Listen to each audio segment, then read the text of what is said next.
देखिए बेटे, जब भी हम किसी बॉडी के ऊपर कोई एक्सटर्नल फोर्स लगाते हैं तो बॉडी डिफॉर्म हो जाती है, और अगर वो इलास्टिक बॉडी हुई तो जैसे ही हम डिफॉर्मिंग फोर्स हटाएंगे वापस अपनी उसी पोजीशन में आ जाएगी। लेकिन किसी भी इलास्टिक बॉडी को अपनी ओरिजिनल स्टेट रीगेन करने में टाइम लगेगा। मतलब ऐसा नहीं है कि इसको हमने बेंड किया, छोड़ा, उसी मोमेंट पे वापस वैसी हो जाएगी जैसे ही छोड़ा। It will take some time to regain its original state. उस टाइम को बोलते हैं इलास्टिक आफ्टर इफेक्ट। कैसे डिफाइन करेंगे? It is the time taken by a body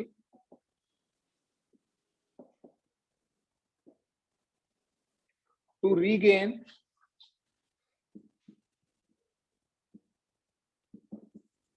its original state after the removal of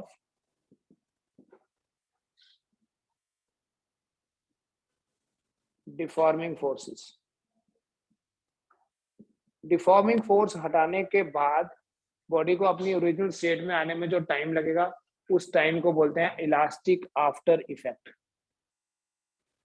time taken by body to regain its original state after the removal of deforming forces. Delay भी बोलेंगे, इसी time को हम ऐसे बोल सकते हैं delay.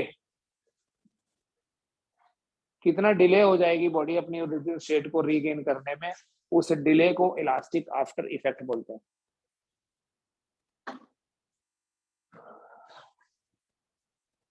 दूसरी टर्म है बेटा इलास्टिक फैटीग।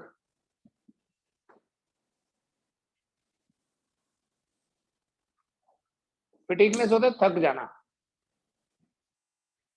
तो कोई बॉडी अगर इलास्टिकली थक गई, इसका मतलब है उसकी इलास्टिक स्ट्रेंथ कम हो जाएगी। अब थोड़ा जा इलास्टिकली थक जाने का मतलब क्या है? इलास्टिकली थक जाने का ये मतलब है कि उस बॉडी की इलास्टिक स्ट्रेंथ कम होगी। है तो बॉडी इलास्टिक, लेकिन जब बार बार स्ट्रेस लगेगी, जैसे एक स्टील की रॉड है, इलास्टिक है, फोर्स लगाते हैं, बेंड होती है, वापस जैसे फोर हटती है वापस आ जाती है। बट इमेजिन करो अगर बार बार फोर्स लगाएं, इसको वापस आने में टाइम लगे, उससे पहले दोबारा फोर्स लग गई, तो उसकी इलास्टिक स्ट्रेंथ कम हो जाती है। उसको बोलते हैं इलास्टिक फैटीगनेस। मतलब it is the decrease in the elastic strength of a body, decrease in the elastic strength of a body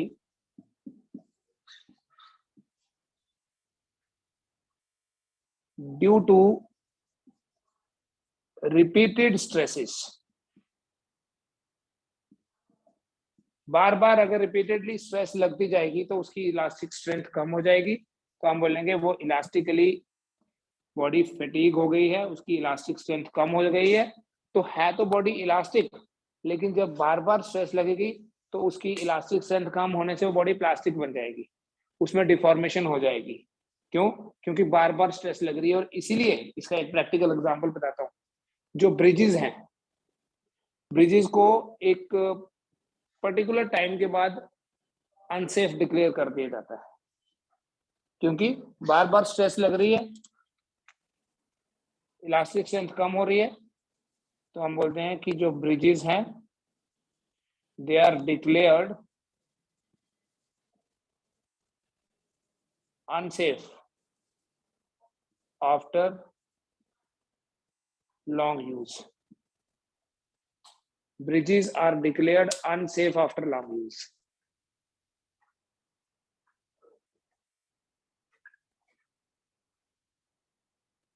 ठीक है, और इसीलिए या तो उस ब्रिज को डिस्कार्ड कर दिया जाता है, तो या फिर आपने देखा होगा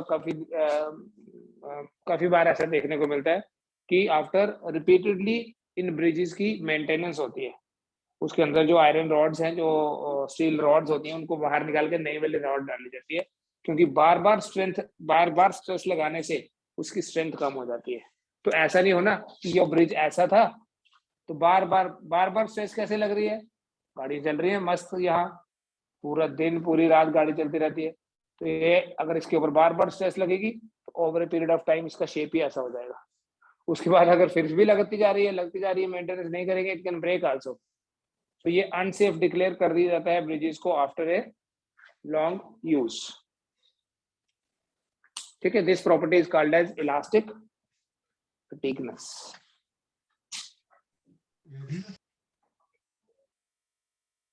Then we have one more term,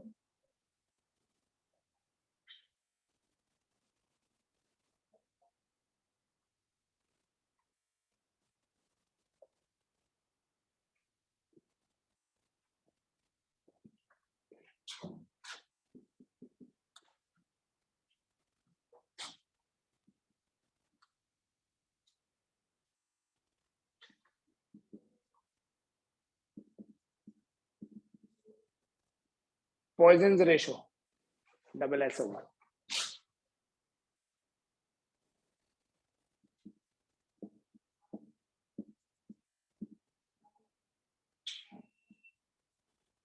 sigma से रिप्रेजेंट करते हैं, ये भी एक इलास्टिक कांस्टेंट है। हमने 3 इलास्टिक कांस्टेंट्स पढ़े, एक है y यंग्स मॉडुलस, एक है b बल्क मॉडुलस, एक है ईटा, इसको बोलते हैं शेयर मॉडुलस, ये चौथा वाला है। लेकिन ये इन सबसे डिफरेंट है। ये सारे स्ट्रेस बाय स्ट्रेन की रेशो है। जो पॉइजन्स रेशो है, it is the ratio of lateral strain to the longitudinal strain.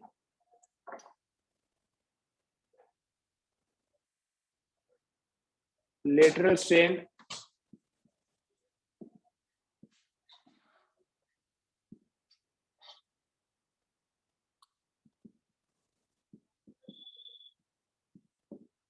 Lateral strain और लॉन्गिट्यूडनल स्ट्रेन की जो रेशो है, उस रेशो को बोलते हैं पॉइजन्स रेशो। क्या होता है लेटरल स्ट्रेन, पता है ना?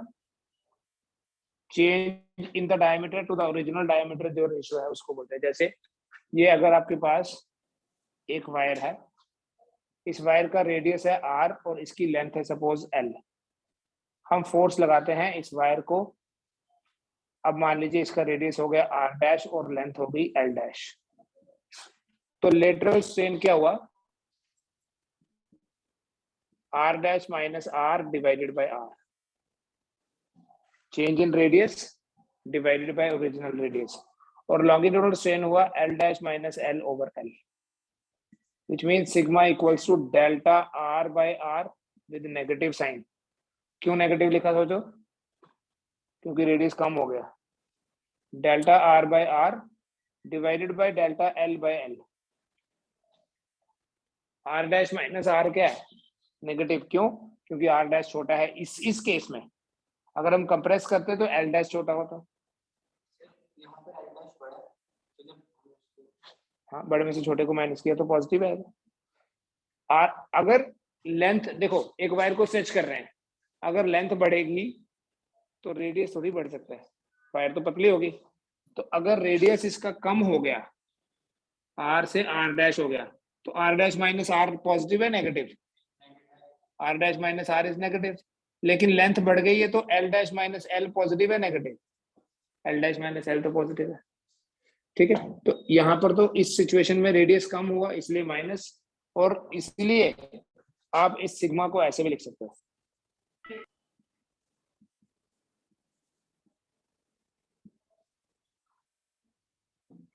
Or you can also say sigma is equal to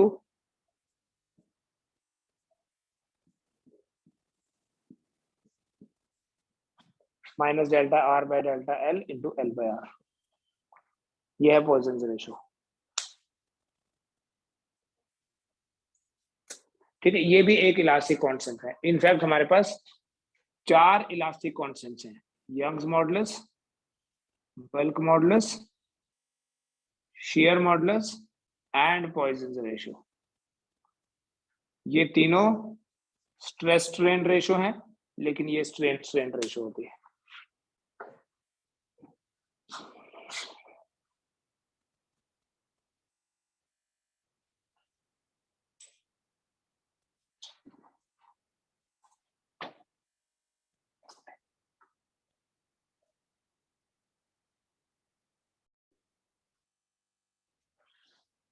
बेटा एक और कैटेगरी है इलास्टिक मटेरियल्स की, we call them as elastomers.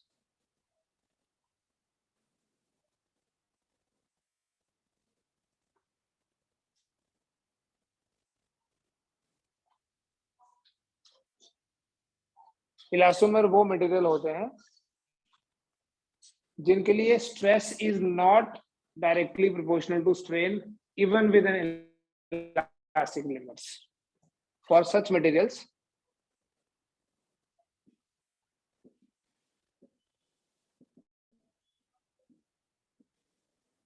stress is not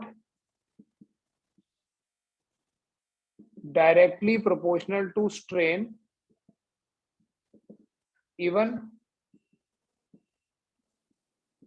within elastic limits।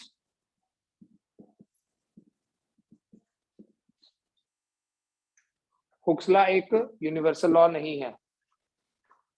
जैसे आप देखें एक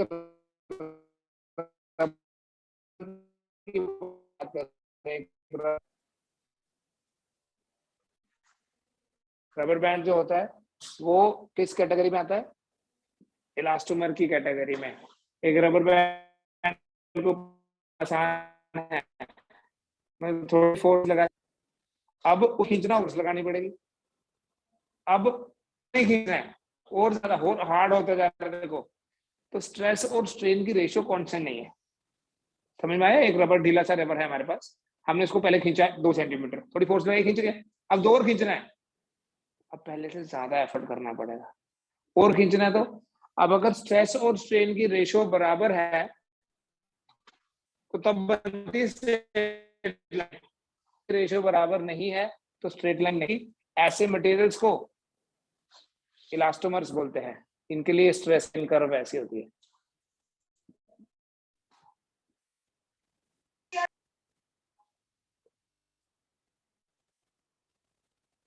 इसमें स्ट्रेस इधर और स्ट्रेन इधर लेना। For producing the same strain, जैसे यहां देखो ये स्ट्रेन प्रोड्यूस की और ये स्ट्रेस है, ये स्ट्रेस ये स्ट्रेन, अब इतनी ही स्ट्रेन और प्रोड्यूस करनी होगी अगर ज्यादा स्ट्रेस, इससे ज्यादा स्ट्रेस लगानी पड़ेगी। अब और स्ट्रेन प्रोड्यूस करनी, स्ट्रेस ज्यादा लगानी पड़ रही है। ऐसे मटेरियल्स को, एक तो ये रबर बैंड होता है, एक एरोटिक वॉल्व होता है ह्यूमन हार्ट में। It's the largest vessel which supplies blood to the heart. Aortic बोलते हैं, आर इन साइलेंट। ठीक है, आपने सुना भी होगा इसके बारे में कि जब हार्ट सर्जरी होती है ना तो ये बेसिकली वाल्व रिप्लेसमेंट होता है। क्योंकि क्या होता है, ये वाल्व बेसिकली एक ट्यूब की फॉर्म में होता है which carries blood from the heart। इसको इलास्टोमर क्यों बोलते हैं? इसकी प्रॉपर्टी ऐसी है। तो फॉर पहले उसको वो इजीली कंप्रेस या स्ट्रेच हो जाता है, लेकिन for producing the same strain ज्यादा फोर्स लगानी पड़ेगी बाद में। तो एरोटिक वॉल्व जो होता है ह्यूमन हार्ट में, that is also an example of elastomer. ठीक है, स्ट्रेस और स्ट्रेन की प्रोपोर्शनलिटी कभी होती ही नहीं है। इलास्टिक लिमिट के बाद तो किसी की भी नहीं होती, इसकी इलास्टिक लिमिट से पहले भी नहीं होती है। ठीक है, ऐसे मटेरियल जिनके लिए स्ट्रेस और स्ट्रेन की प्रोपोर्शनलिटी वैलिड नहीं होगी, उन मटेरियल्स को इलास्टोमर्स बोलते हैं। ठीक है, तो ये कुछ स्पेशल कैटेगरीज हैं मटेरियल्स की। उसको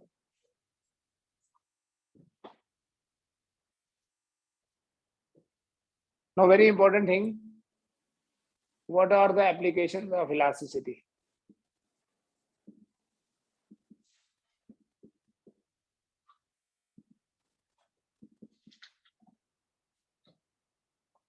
Elasticity की applications, why we study about elasticity?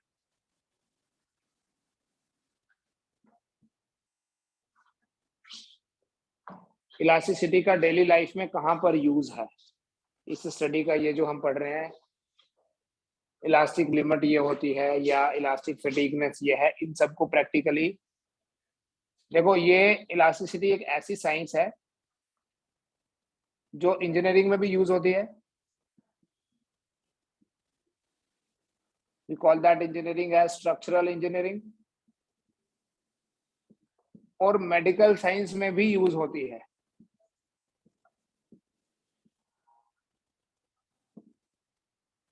Structural engineering में ये पढ़ा जाता है कि बड़े बड़े स्ट्रक्चर्स बना रहे हैं, या अभी आपको पता है इंफ्रास्ट्रक्चर डेवलपमेंट होती है। वी हैव बिग ब्रिजेस, बड़े बड़े फ्लाईओवर, मल्टी स्टोरीड, रैंडमली नहीं जाती है। There is a proper study behind कि उस पर्टिकुलर जगह को स्टडी किया जाता है कि यहाँ पर लैंड किस तरह की है। ऐसा नहीं होना कि हम फ्लाईओवर बनाए और अगले दिन पता चले आधा धंस गया अंदर ही। कितना मटेरियल यूज करना है उसमें, जो ये मोटी मोटी ऐसी वाली रॉड्स लगी होती हैं जिनको स्टील रॉड्स बोलते हैं, सरिया बोलते हैं ऐसे, ये कितनी विड्थ वाला लगाना है, ठीक है, इसमें सीमेंट मिक्स करना है, ये सारी चीजें डिपेंड करती हैं ऑन द रिक्वायरमेंट कि ये जो हम फ्लाईओवर बना रहे हैं या कोई ब्रिज बना रहे हैं या कोई बिल्डिंग बना रहे हैं, इस बिल्डिंग की मैक्सिमम क्या लिमिट होनी चाहिए। मतलब जैसे अगर ग्राउंड फ्लोर में जो बेसमेंट बनाया या जो क्या बोलते हैं प्लेंथ भरा, तो वो किस हिसाब से भरा जाता है, पहले पता होता है कि इसमें कितने फ्लोर और बनाने हैं। ये नहीं हो कि हमने जो बेसमेंट बनाया है वो बनाया है 5 फ्लोर के हिसाब से और चढ़ा दिए 10 फ्लोर, तो क्या होगा, वेट बढ़ जाएगा, वेट बढ़ेगा तो वो धंस जाएगा नीचे। तो एक पर्टिकुलर लेवल से ऊपर नहीं जा सकते। तो ये सारी चीजें आपने देखा होगा, आजकल तो पूरा बीम स्ट्रक्चर बनाया जाता है, इस तरह से बीम्स बनाते हैं, ठीक है, बड़े बड़े पिलर्स खड़े कर दिए, सारी दीवारें सारी पार्टीशन बाद में की जाती है। तो एक ही बारी में 10 फ्लोर का बीम्स डाल दिया। अब बीम डालना ऐसे रैंडमली नहीं होगा कि जितना मर्जी डाल दिया देखने के बाद में। It is all properly studied. ना तो ये मटेरियल ज्यादा लगना चाहिए, उससे कॉस्ट बढ़ जाएगी, और ना ही ये कम लगना चाहिए कि पता चले बाद में बिल्डिंग ही पूरी तरह सही हो गई। ठीक है, इसको बोलते हैं structural engineering.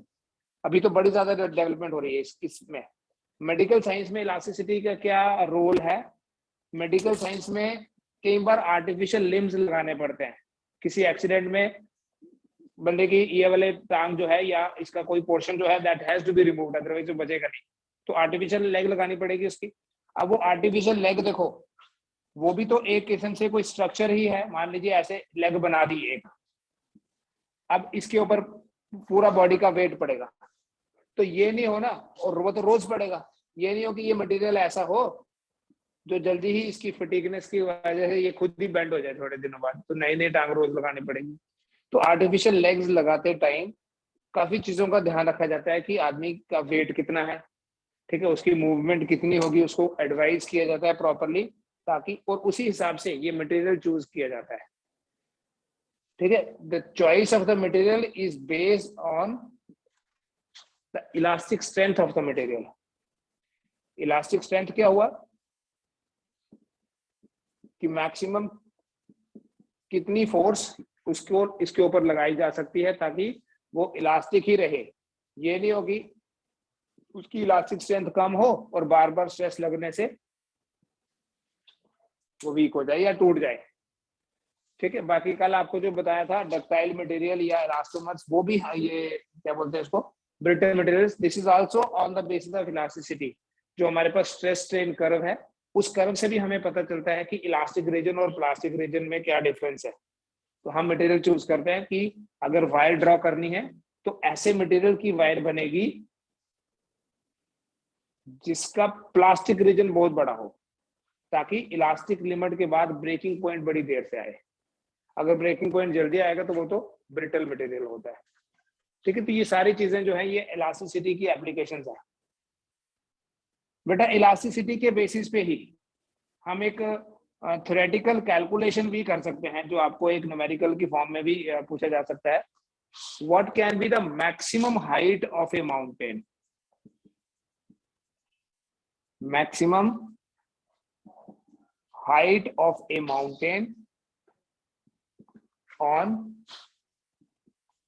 on the surface of earth।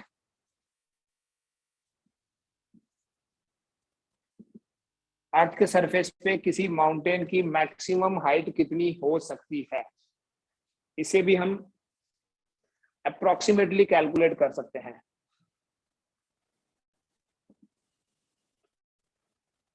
Suppose ये अर्थ का सरफेस है और इस अर्थ के सरफेस पे ये कोई माउंटेन है, समझना, थोड़ा अप्रोक्सीमेट कैलकुलेशन होता है।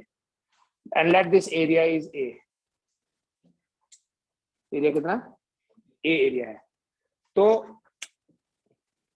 कितना होगा इस माउंटेन का वेट, अगर इस पूरे माउंटेन का मास m है, m इंटू जी, ये किस पे पड़ रहा है, इतने एरिया पे, तो स्ट्रेस क्या हो जाएगी,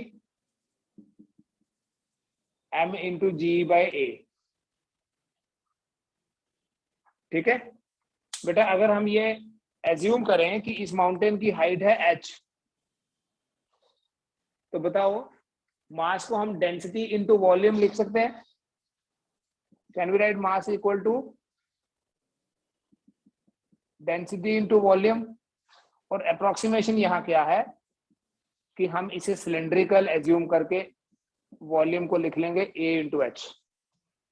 वॉल्यूम क्या होता है, जैसे किसी सिलेंडर का वॉल्यूम क्या होता है, पाई आर स्क्वायर एच। ये अगर एक सिलेंडर है जिसका रेडियस r और हाइट h है, तो वॉल्यूम कितना हुआ, तो पाई आर स्क्वायर एक्चुअली ये वाला एरिया है, a इंटू एच भी बोल सकते हैं आप।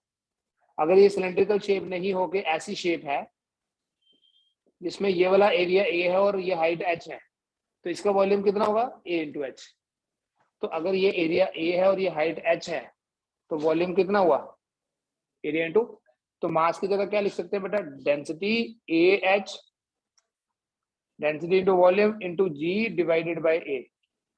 तो ये ए और ए कैंसिल हो जाएगा। तो आप ना ये भी याद रखो, स्ट्रेस का क्या फॉर्मूला है, रो जी एच भी स्ट्रेस का ही फॉर्मूला है, रो इंटू जी इंटू एच।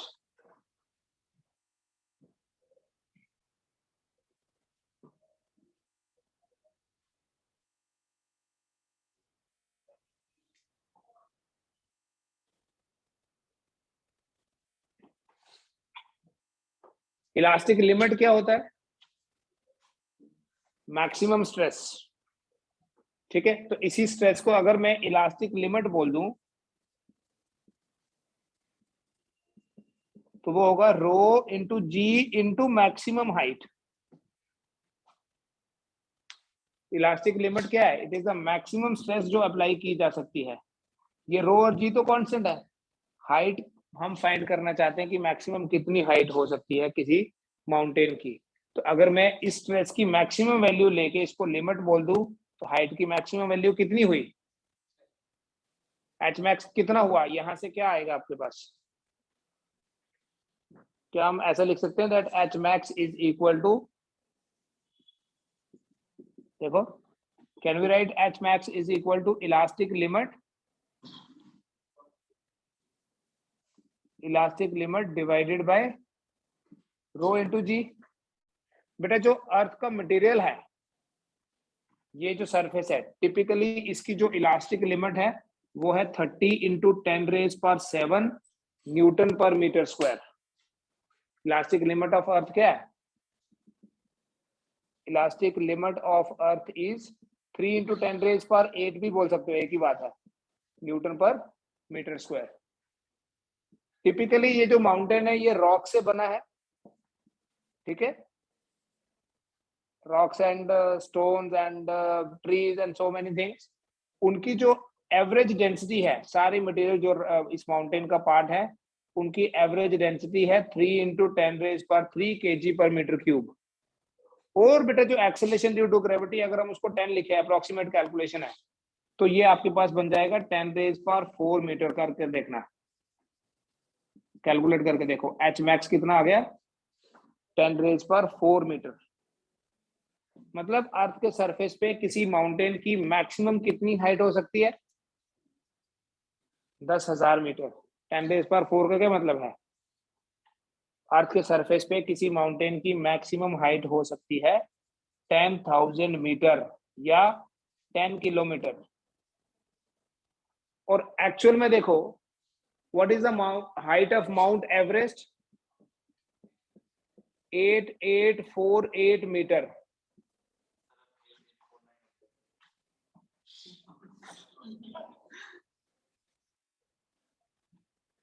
8850 जब तुझे पता चला ना तब 49 था, अभी 50 हो गया। ले जा जाके कैलकुलेट कर ले। Is it more than this? It can never be. अब 8848 है या 49 है या 88 है 8800, it is always less than 10 kilometre. the moment it is above 10 kilometre, मान लो कुछ ऐसे कर दिया कि हमने ऊपर इसके माउंटेन और लगाते गए इसको बढ़ा के हमने 12 किलोमीटर कर दिया, तो क्या होगा उससे? उससे ये एच बढ़ जाएगा। देखो तो ये स्ट्रेस बढ़ गई तो ये धंसेगा नीचे, वेट बढ़ जाएगा तो क्या होगा? नीचे धंस जाएगा। अर्थ के सरफेस से बाहर वो 10 किलोमीटर से ज्यादा कभी भी नहीं हो सकता। ये थ्योरेटिकली अप्रोक्सीमेट कैलकुलेशन है। इसमें हमने बड़े अजम्पशंस लिए कि इसको सिलेंड्रिकल माना। माउंटेन तो ऐसा सिलेंड्रिकल नहीं होता है, ऐसा थोड़ी होता है माउंटेन, ठीक है। But this is just an idea कि हम इलास्टिसिटी का अगर नॉलेज हो, किसी मटेरियल की इलास्टिक स्ट्रेंथ पता हो, तो हम ये पता कर सकते हैं कि किसी ऑब्जेक्ट की मैक्सिमम हाइट कितनी रख सकते हैं। माउंटेन तो सिर्फ एक एग्जांपल थी। इलास्टिक स्ट्रेंथ के बेसिस पे हम ये देख सकते हैं कि जो हम बिल्डिंग बना रहे हैं उसकी मैक्सिमम हाइट कितनी रखें। मटेरियल कौन सा चूज किया, उसकी डेंसिटी हमें पता होगी, सीमेंट है या उसमें सैंड है या व्हाटएवर स्मॉल स्टोन्स हैं, एरिया ऑफ क्रॉस सेक्शन कितना है जिसपे ये वेट पड़ रहा है वो कैलकुलेट होगा। तो उससे हमें ये पता चल सकता है कि हम हाइट कितनी रख सकते हैं। इसलिए वो रैंडम नहीं है कुछ भी कि बना दो यार कुछ भी 10 फ्लोर चढ़ा लेंगे ऊपर। तो जितने ऊपर चढ़ाते जाओगे अगर वो इलास्टिक स्ट्रेंथ के हिसाब से नहीं होगा तो नीचे से वो उतना ही वीक होता जाएगा and there will be a time कि वो खत्म भी हो जाएगा, इट विल बी पेरिश्ड। ये सिर्फ एक एग्जांपल है कि हम माउंट एवरेस्ट की जो हाइट है उससे ज्यादा हाइट वाला कोई माउंटेन पॉसिबल ही नहीं है अर्थ के सरफेस पे, क्योंकि अर्थ की इलास्टिक लिमिट उसको अलो नहीं करेगी। इलास्टिसिटी के ही बेसिस पे क्रेन यूज करते हैं ना, क्रेन यूज करते हैं किसी व्हीकल को लिफ्ट करने के लिए। उस क्रेन में क्या होता है, क्या मैकेनिज्म है? एक पुली होती है और पुली के साथ एक रोप होता है।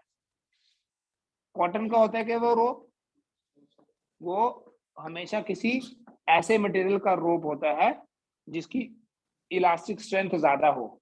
स्टील का रोप होता है, ठीक है। तो उस रोप का डायमीटर कितना होना चाहिए या उस रोप का रेडियस कितना होना चाहिए, radius of rope to lift the vehicle, वो रेडियस या डायमीटर जो है वो भी हम कैलकुलेट कर सकते हैं on the basis of knowledge of elasticity.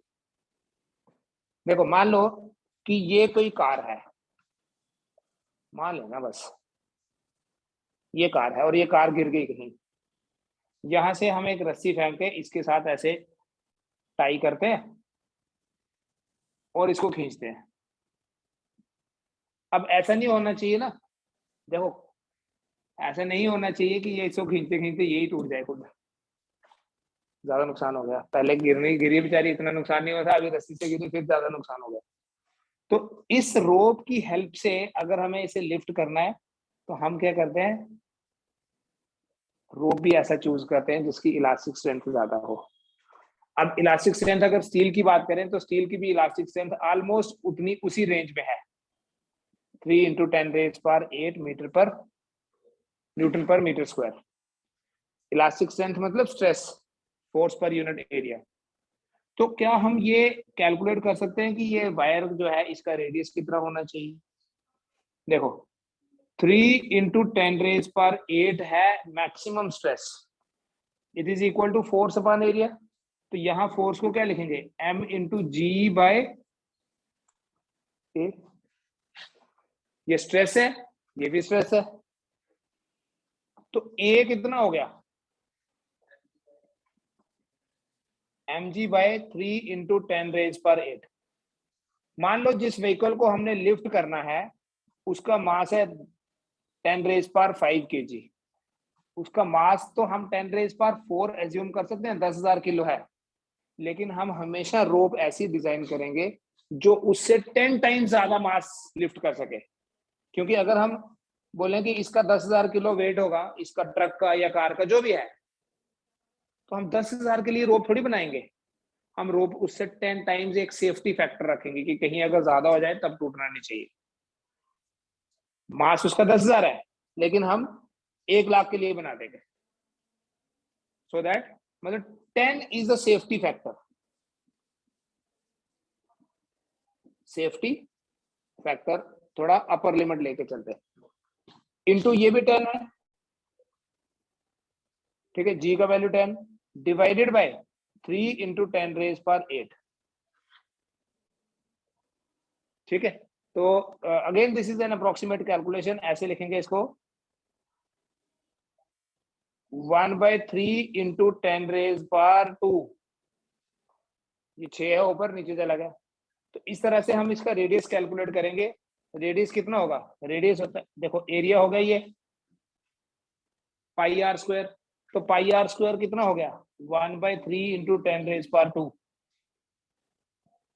r कितना हो गया √1/3 इंटू 10⁻² इंटू पाई, ठीक है। पाई मतलब 22/7 लिख दो, चाहे यहाँ 22/7। तो हम रेडियस कैलकुलेट कर सकते हैं। ये जो रेडियस आएगा ना, अप्रोक्सीमेटली मैं आइडिया दे रहा हूँ आपको, ये रेडियस अप्रोक्सीमेटली 3 सेंटीमीटर के करीब आता है। इसका मतलब क्या है कि 3 सेंटीमीटर उस वायर का रेडियस होना चाहिए, ऑलमोस्ट इतना। तो देखो कितनी मोटी वायर यूज हुई, जिसका रेडियस इतना है, तो डायमीटर तो 6 हुआ, इतनी मोटी वायर होगी।